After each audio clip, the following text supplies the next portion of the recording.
Good morning. It is another beautiful Oklahoma sunrise. Thank you for being with me. I appreciate you. There's a storm cloud coming in, so we got about a chance or another of actually seeing the sun. But I'm here in case it peeks out. I will capture it for us. It is beautiful outside, just like it's supposed to feel before weather. I am going to continue our book, our Cesar Millan book, Be the Pack Leader. All right. I would like to confess that I'm struggling reading all these options, but we only have 3-4 pages left of some of these options that may be exactly what someone else needs to hear, because after all, it's not about me.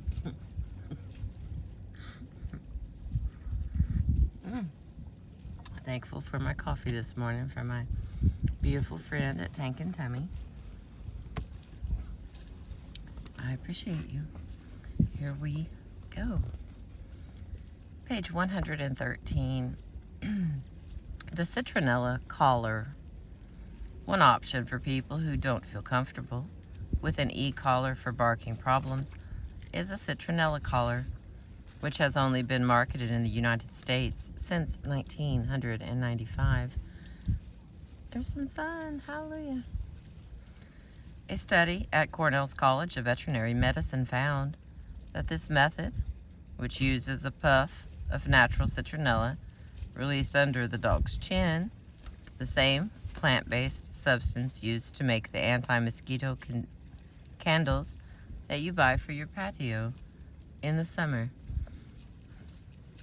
My birds are here. There's a bunch, how about that? A flock of buzzards. And I think that they're my friends. And I whistle at them and tell them how pretty they are. Pretty birds. And so there seems to be perhaps like a frisky thing going on here. There's one that's a little bit bigger. Oh, that's not one of them. That's an eagle. That's why everybody got weird. No, there's probably 20 or more, 25 of them.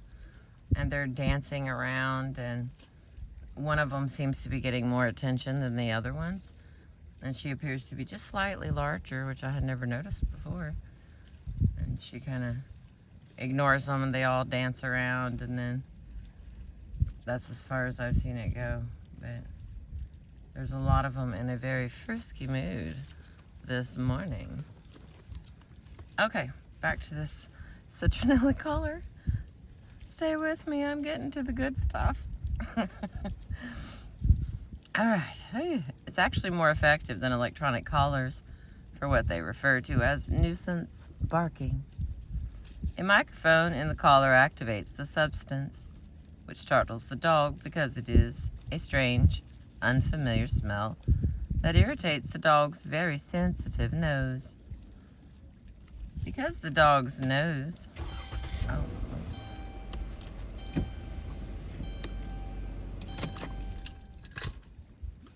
Sorry about that. It's too strong for my own good. Whew. A microphone in the collar activates the substance, which startles the dog because it is a strange, unfamiliar smell that irritates the dog's very sensitive nose. Because the dog's nose is uncomfortable, his brain gets a signal to stop barking and to just breathe, to remove the unpleasant sensation. Like the e-collar. Hi, baby. They get closer and closer to my car. I'm sorry. They want me to say hi to them, I swear.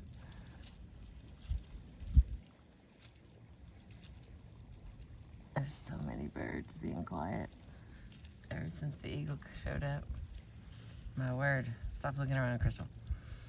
Okay. Like the e-collar, it's physical correction. Just one based on an irritating scent instead of an irritating shock. Give some more. They're just going back and forth. My birds. I actually didn't appreciate how fantastic turkey buzzards were until I made a bunch of friends. When they're all sitting in the tree together, I stop and pull over and then just talk to them, tell them how beautiful they are, and whistle at them, and they all just stand there. And they react like they know I'm saying, "You're such a pretty bird." Because I assume turkey buzzards don't get to hear that as much as other birds get to. So I try to, spread the love, so to speak. All right. Whew. Until the next bird. Based on the same philosophy of wearing an e-collar for 10 hours a day, whether it's activated or not, a citronella collar can be replaced by a dummy collar once the dog begins to respond to it regularly.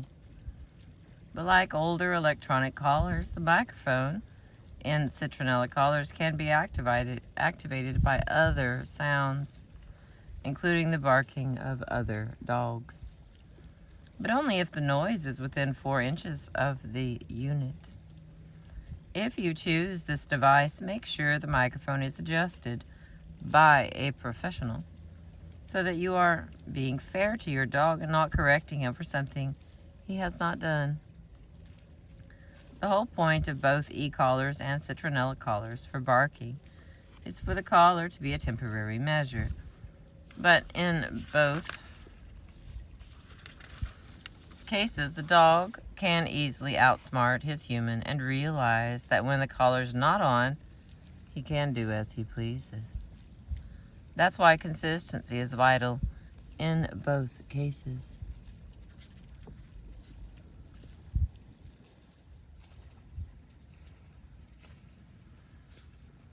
The next one, the electronic fence. Here in the United States, there remain some places where by law you can't build a fence around your property. Likewise, building a fence can cost thousands of dollars, and some dog owners cannot afford to do so. An electronic fence creates an artificial boundary so that the dog learns the limits of its territory. The dog receives a mild shock every time it approaches the border. Electronic fences work very well for many people, and it can be argued that they mimic Mother Nature. Excuse me. Which teaches animal boundaries all the time. When a dog in the wild sees a cliff, he knows if he goes too far, he is going to get hurt. If there is a thicket with thorns in it, he may venture too close to the thorns and learn through the discomfort that it is not a safe area for him. Dogs learn very quickly from their environments, which is the principle behind the electronic fence. And in my opinion, this is a tool that can save a lot of lives. But again, owners need to learn to condition their dogs the right way when they install the fence for the first time. You don't want to test your dog by throwing a ball over the fence, so he'll get shocked when he tries to retrieve it, because you do not want him to associate the shock of the fence with you. When you first introduce the dog, what is happening here?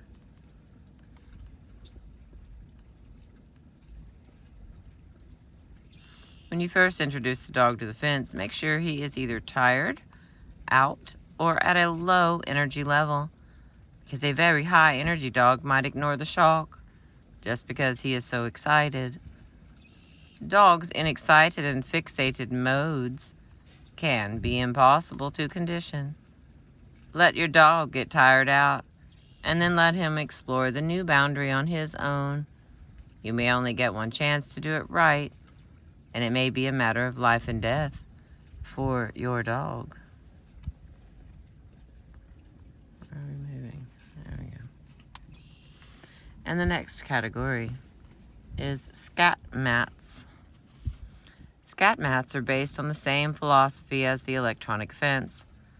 The use of technology to try to reproduce the natural warnings Mother Nature gives to animals to stay away from certain things. Why are you dancing? I don't know why my phone is dancing. There's not that much wind, and I ain't that crooked. Hang on, let me show you something. Oh, can't see him. My dog buddy.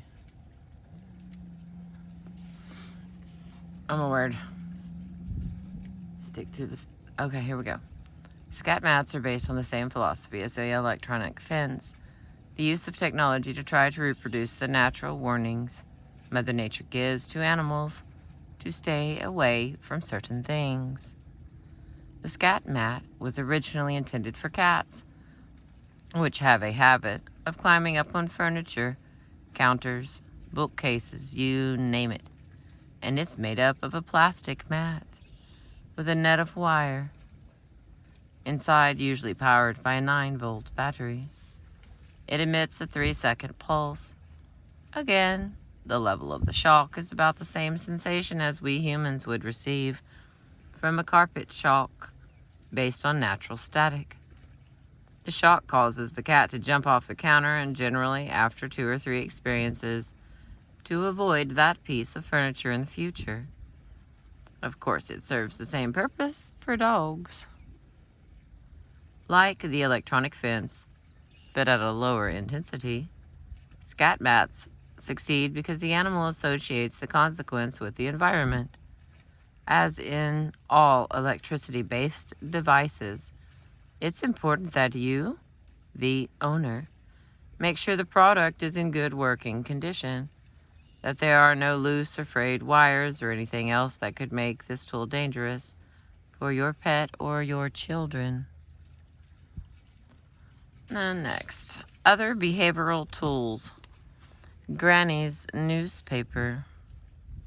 Your grandmother and grandfather used to swear by the rolled up newspaper they used to swat the dog on its nose as the only training tool they ever needed. It's an old-fashioned, low-tech, low-cost form of discipline. It may have really worked for Granny.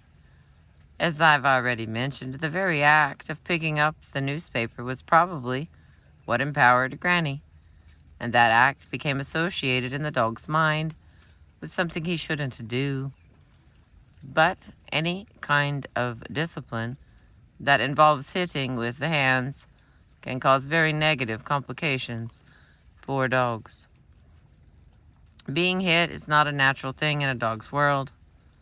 They don't discipline each other that way, so avoidance of hitting becomes not so much a consequence of breaking the rules in their minds, but an instinctual fear reaction that can cause shyness, mistrust, and other negative emotions. A hand flying toward them is a totally foreign experience to their instincts, so they might become shy of all hands, not just hands with newspapers in them. Fearing a hand can involve either avoiding a hand or biting a hand. The next little category, startle and sound-related tools. A more benign use of a newspaper for discipline is simply to roll it up and thwack it on your hand to startle a dog. Dogs have sensitive hearing. They are always on the alert, and they are easily affected by strange, loud noises. This is the philosophy behind a whole subgroup of training aids, like beanbags or throw chains. These devices were most often used for housebreaking a dog. When the dog went toward a certain area to relieve himself, the owner would throw an object to startle him. The problem with anything that's thrown is that the dog will usually not believe it came from outer space. Dogs have a very good sense of cause and effect, and a good sense of direction. Once the dog is associating this foreign object with you throwing it, you've begun the process of breaking your bond of trust with him, because having an object thrown at him makes no natural sense to a dog. It may startle him enough to stop him from repeating a behavior, but it is not going to make him respect you or accomplish calm submission. Spend a day at the zoo observing any small society of primates. You'll see that throwing things to get another animal's attention is very much a primate thing.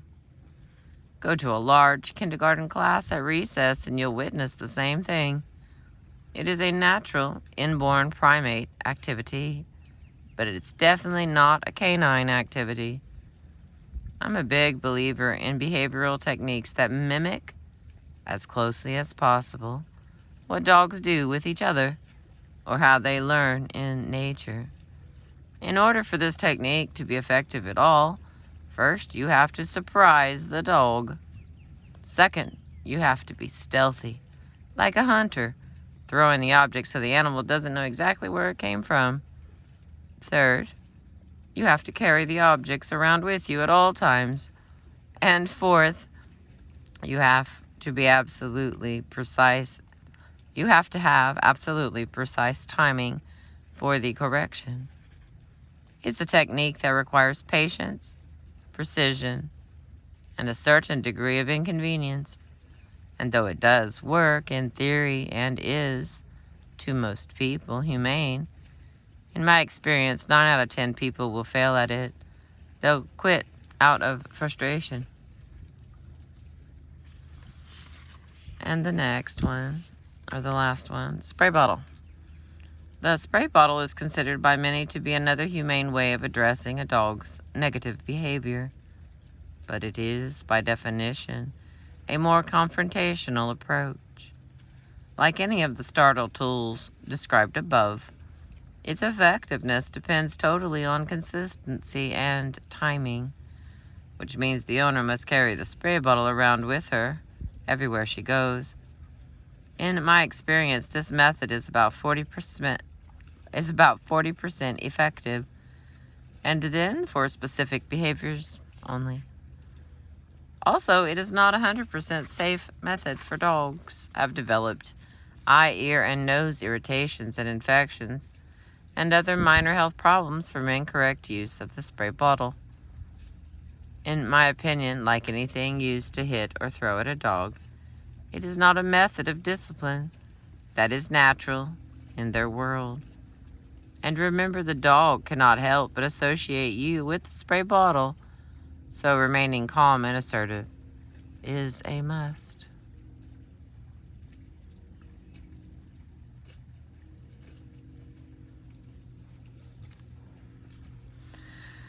All right. And the very last section of this chapter, which is chapter 3, by the way, reducing the need for tools. This chapter was intended to introduce you to some of the basic behavioral modification tools available to help you in your relationship with your dog.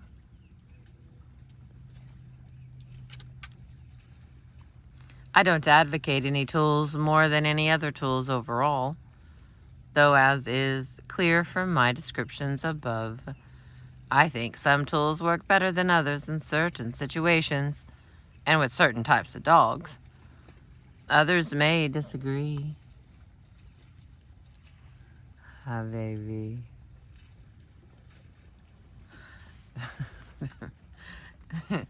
My friends.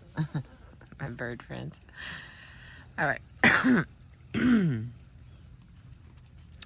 I think some tools work better than others in certain situations and with certain types of dogs. Others may disagree with these opinions and may have evidence or experience to back up their beliefs. I encourage you to do your research to become as informed about tools as possible. My point is that the issue of which tools to use or to avoid is a very personal one. Every dog is different, Every dog has different issues. Every owner is different. For any advanced tools such as an e-collar, a prong collar, or a muzzle, etc., I cannot stress enough that you should have some professional guidance in its use. Excuse me. If you need an advanced tool to handle your dog, there is no substitute for some professional guidance, even if it is just an extended session of one-on-one instruction with a salesman at your local reputable pet store. There are also thousands of qualified dog trainers and behaviorists out there just waiting for a phone call, and it's well worth the small investment for one of them to visit with you for an hour, show you the proper use of the device, and answer any questions you might have. With every trainer, as with every tool, you need to find the professional who fits your philosophy and your values, and you should first get a reference and have a conversation with him or her about views and methods before trying the trainer on your dog. It's been said that if there's one thing any two animal professionals can agree on, it's that a third animal professional is doing everything wrong. So, trust me, there are enough viewpoints, methods, and philosophies out there for you to find one that you feel right about in your heart. With your pets, it is always a matter... Excuse me, Lord. With your pets, it is always a matter of balancing our hearts with our practical sides. A good professional should be able to help you combine both to form a stronger and healthier bond with your dog.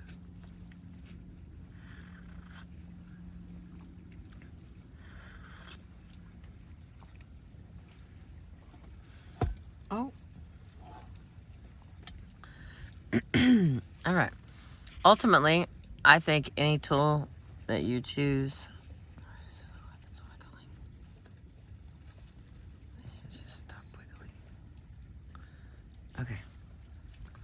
Ultimately, I think any tool you choose should ideally be just a step along the road to relying on your best, most reliable tool, your own energy. The dream scenario is that you may start with a tool like the prong collar, gain your confidence, and establish a better bond of trust and respect with your dog. Then downshift to a nylon choke chain. In a year or so, you can use a simple rope, and a year later, you'll be able to enjoy some off-leash experiences with your dog.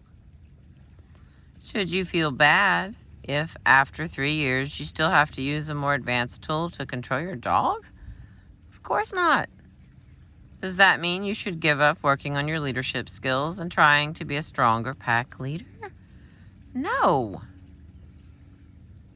It is in our nature as human beings to always strive to make ourselves and our world better. I believe I am a good father to my sons, but I never for a moment stop thinking I could be a better one. I have found with my clients that as their confidence increases, their bonds with their dogs improve, and they naturally find themselves relying less on tools and learning. What the hell? They naturally find themselves relying less on tools and learning how to communicate rules, boundaries, and limitations through energy. There is no substitute for that energy and bond. No tool that money can buy, and almost no experience on earth can rival the kind of spiritual closeness that occurs when you and your dog are truly, naturally in sync. All right, here's the list of the do's and don'ts again. I'm going to put them up here, and then I'm going to read them again because I read them in the other one. And then we'll get on over to 4.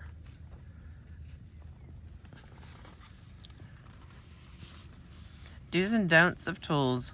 Number 1, do thoroughly research the tool you are thinking of using. Don't take any one opinion as gospel. Check out at least 3 sources. Number 2, do contact a professional if you are unfamiliar with a tool. Number 3, do remember that a tool is only an extension of you and your energy. Number 4, do work towards reducing your need for tools, especially advanced tools. Number 5, do continue to work on your calm, assertive energy and leadership skills, no matter what tool you are using. Number 6, don't use any tool if you are tense, anxious, angry, or frustrated. Frustrated. Like I put an extra letter in there somehow. Anyway, number 7, don't think of any tool as punishment. Number 8, don't rely on advanced tools such as e-collars as permanent solutions. And the final one, number 9, don't use any tool that you are not 100% comfortable using intellectually, morally, or spiritually, no matter what the experts say. All right, on to chapter 4. So we still got sun. So overcast. It's really kind of beautiful.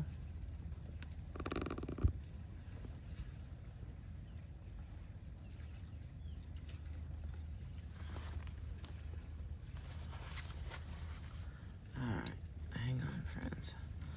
There's something going haywire with my stand here. I can't put my finger on it. Sounds like a funny joke. There we go. Let's try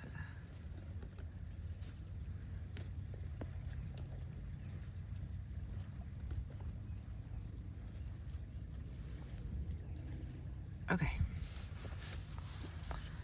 Thanks for your patience on a slightly distractible morning here. All right, chapter 4, fulfilling breed.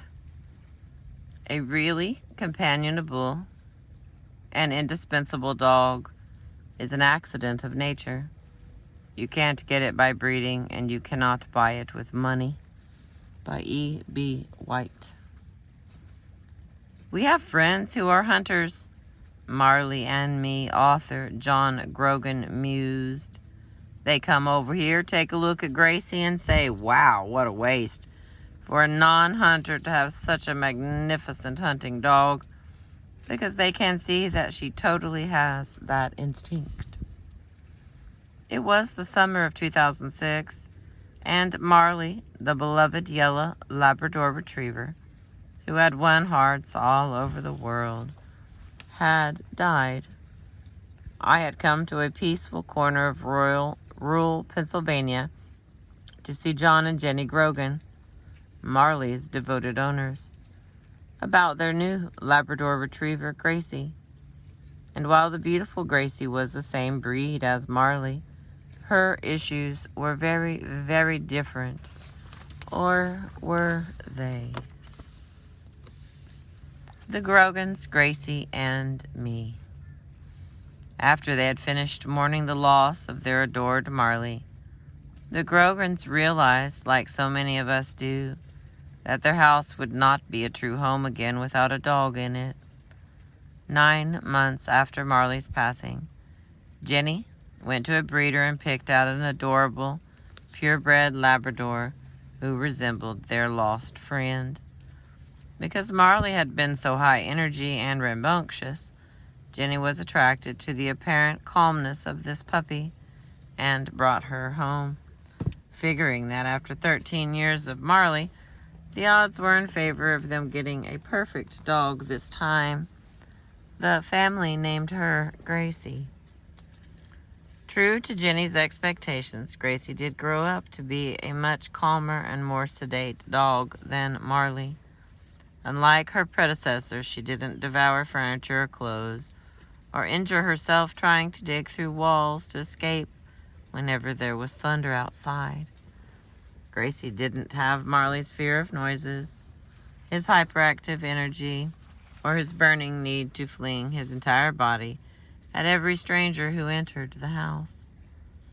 Inside the house, Gracie was peaceful and obedient, although she sometimes acted a little aloof and chose to do her own thing, in stark contrast with Marley, who had always wanted to be right at the center of any family activity. But it was when she went outdoors that Gracie turned into a real problem for the Grogans. Hi, friend. And they can say hi to me. They get closer and closer. They're very sweet. They're like, do you see me? I'm like, I see you, baby. Like, we're gonna get closer until we run into your car while you're parked. Say something.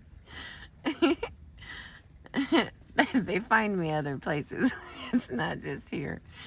They fly down in front of my window. Like, hi, baby.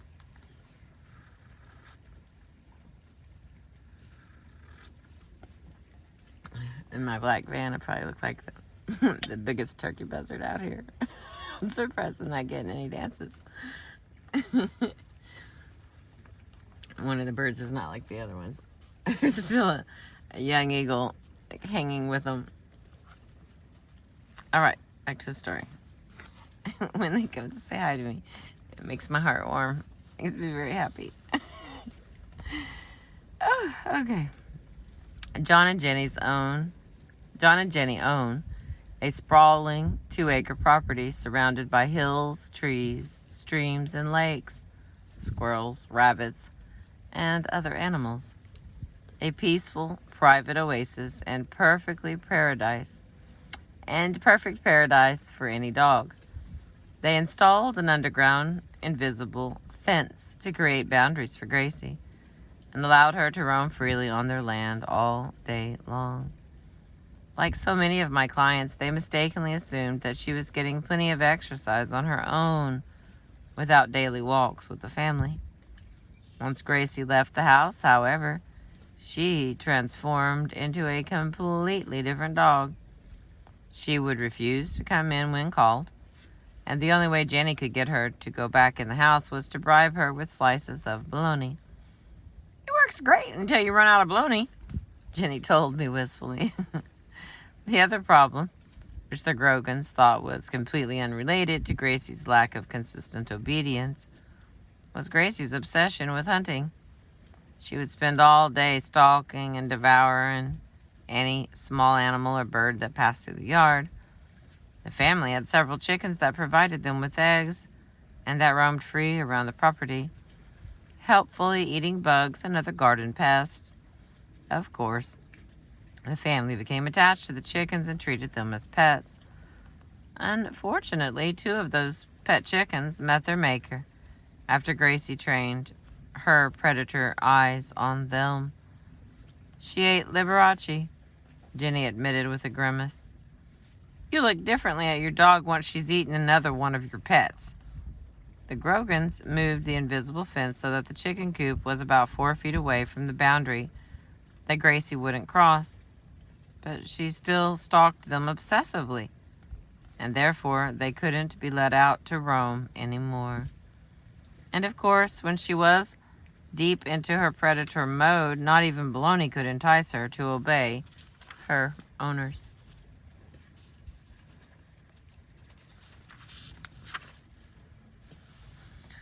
So here's a picture desensitizing Gracie to one of the Grogan's surviving chickens. Okay, to me, the problem was clear. The obedience issue and the hunting behavior were totally connected. The Grogans had purchased a 100% purebred, top-of-the-line retriever. And when they brought Gracie home, they also brought home her genetic blueprint.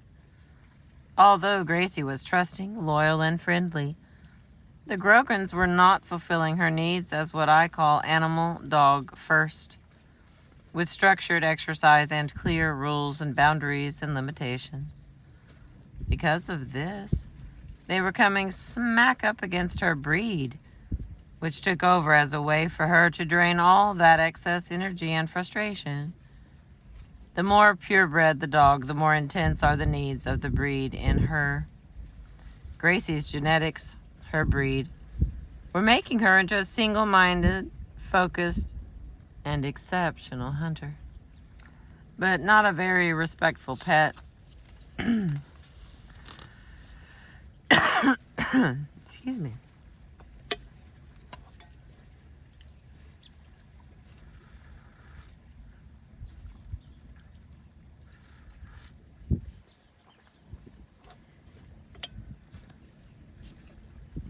Next category, the significance of breed. In order to fulfill our dog's needs so that they will happily and willingly fulfill ours, it is vital to begin by addressing the animal in your dog. All animals need to work for food and water, and they all communicate with other animals using energy. The next level of communication is to address the dog in your pet. A dog, being a social carnivore, innately wants to be part of a pack. Dogs strive to see the world in a very orderly fashion, with clearly defined rules to live by and a defined hierarchy of jobs and status. Dogs see the world through nose first, eyes second, and ears third. Believe it or not, by simply addressing and fulfilling the needs of your pet as an animal first and dog second, you can learn to avoid or conquer many of the problems you might encounter with your pet. The next level in your dog's psychology, however, is her breed. Just as she receives signals from the animal and dog sides of her, the more purebred she is, the more attuned she'll be to the signals coming from her breed side, and the more she'll be driven to respond to those signals. The next category, breed is not destiny. I don't agree with the common assumption that a dog's breed will dictate the rest of her life, especially if she is first viewed as animal dog. When people say to me, I am terrified of pit bulls are killers, I introduce them to my dog, Daddy, the star pit bull of my pack, who is the sweetest, mellowest, most friendly, and easygoing dog you'll ever meet in your life. Daddy is indeed a pit bull by breed, and with his giant head and neck, he looks like quite an intimidating pit bull at that. But those of us who know Daddy see him as just a wonderful, totally lovable animal dog wearing the outfit of a pit bull. As long as I address and fulfill all his animal dog needs first, the pit bull side of him will not surface in a negative fashion. But when those needs aren't fulfilled in a dog, breed can and often does become a factor in his physical and psychological responses to the stresses of life and the pent-up energy that often follows. The DNA of a dog's breed contains part of her instruction manual, so to speak.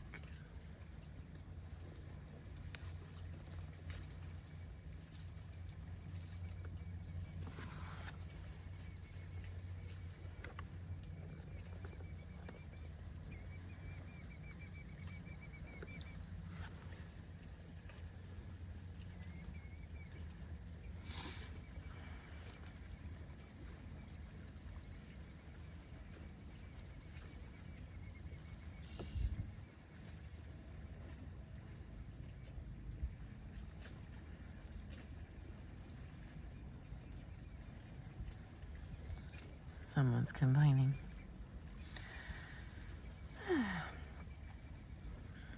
But when those needs are not fulfilled in a dog, breed can and often does become a factor in his physical and psychological responses to the stresses of life and the pent-up energy that often follows.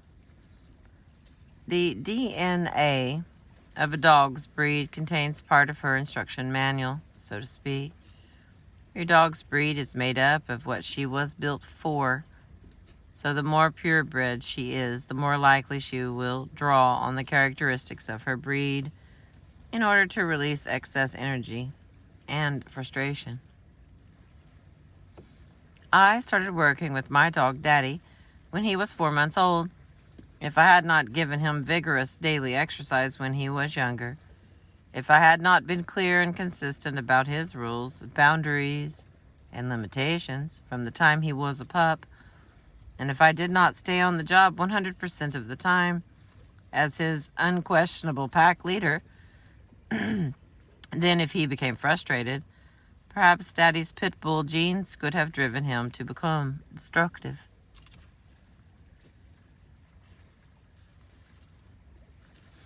But the point is, with steady pack leadership, I freed him from the fate of living out the bad stereotypes of his genes.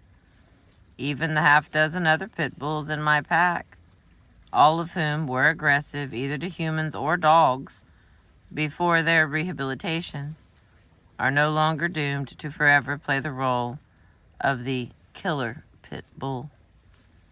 By fulfilling their most basic needs, I can peel away their pit bull overcoats and let them enjoy life simply being dogs among other dogs. It's important to remember that we humans are the ones who actually created those breeds in the first place. We were the original designers of the very blueprints or instruction manuals that make our dogs look a certain way or exhibit a certain skill. It's mind-boggling to think of all the processes and generations that it took to create the hundreds of breeds that exist today. Thousands of years before the 19th century, monk Gregor Mendel discovered the principles of modern genetics. Humans somehow figured out that if you mated a fast mother dog and a fast father dog, you would probably end up with at least a few pups faster, with a few fast pups in their litter. Or if you had male and female dogs that were both good at hunting, chances are their offspring would include some superior hunters. As humans and dogs evolved together, people began realizing that, hey, this dog can help me on the farm. This other dog can help me to guard my property. This third dog can fetch things in the water for me. Our ancestors started paying attention to and thinking hard about every particular skill that each individual dog seemed to be born with. And then they figured out how to adapt that skill for human benefit. Sometimes we just borrowed their natural talents, hunting for instance, and conditioned them to perform those functions for us. In other instances, we took their inborn aptitudes and adapted them so the dog would perform tasks that are man-made but feel primal. For instance, herding actually takes part of certain dogs' natural hunting behavior but blocks the act of killing. Excuse me. Retrieving is also a man-made act that feels primal to dogs. And finally, some jobs we've created are all man-made, like hauling. We choose dogs specifically for their sizes and shapes and breed them to do tasks. We choose dogs specifically for their sizes and shapes and bred them to do tasks like that for us. In this process, humans created generations of dogs that were born with specific skills to do the jobs they were built for, and very powerful drives that went along with those skills. The problem is, in our modern world, many dogs don't get a chance to do those jobs or put those inborn skills to use. But all those drives are still lingering in their genes. Remember, the breed part of your dog is much less primal than the dog or animal part of her. As in the case of Daddy, it is totally possible to block the brain from listening to the breed. Excuse me. How do you do this? By draining energy. Exercise, physical activity. It's my friend again. Hi, baby.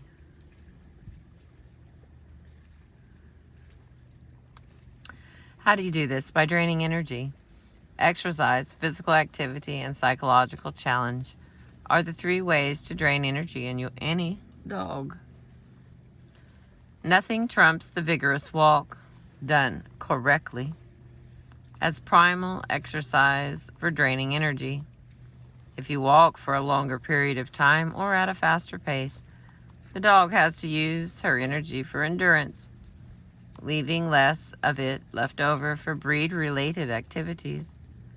One of my favorite examples of good pack leadership are some of the members of LA's homeless. You will often see fearsome-looking pit bulls following homeless people around. These dogs are walking purposefully, focused, and obedient. They don't pull, they don't jump, and they don't fight. They don't get distracted by cats or squirrels or cars or little kids, because they walk for a long period of time and walk with intention. All the energy that goes into the animal, the dog, and the breed is constructively channeled. What's important to remember is these dogs aren't just walking around the block to pee.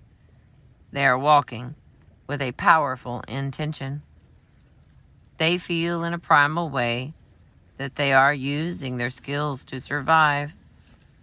This is what I try to create for my pack when we hike for long periods of time in the hills, or when I let them run next to me while I rollerblade for an hour. A focused primal experience with the pack leader burns energy, challenges the mind, and calms the soul of even the most purebred dog. But let's be realistic. Most people can't walk their dogs all day. Their dogs may be huge parts of their lives, but they also have to make a living, take care of their families, and tend to all the various other details of being human in our complicated modern world. Most of my clients fall into this category, so I try to help them create a combination of physical and psychological challenges for them to help their dogs fulfill their animal, dog, and breed sides in that order. The American Kennel Club has broken down groups of breeds into general categories, usually based on the original tasks the dogs were used for. Let's look at those categories and talk about things you can add to your routine beyond the walk. From organized club activities to simple things you can do in your backyard or living room to help fulfill any breed-specific needs that your dog might have.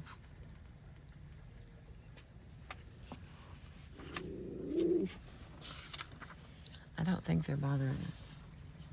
I don't think they're here for us, my love.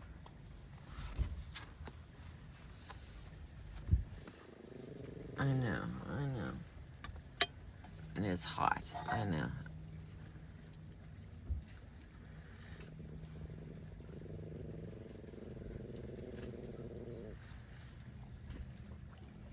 Thanks, my friend.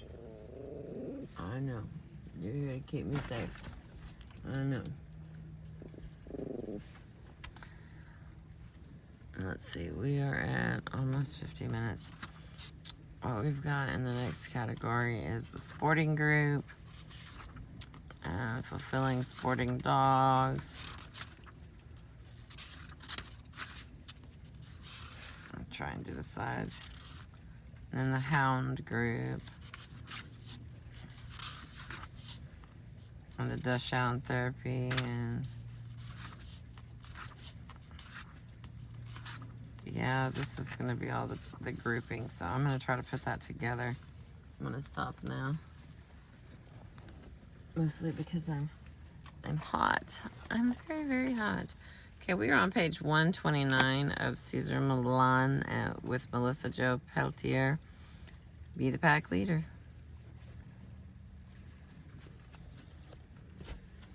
Thank you for being with me. I appreciate you.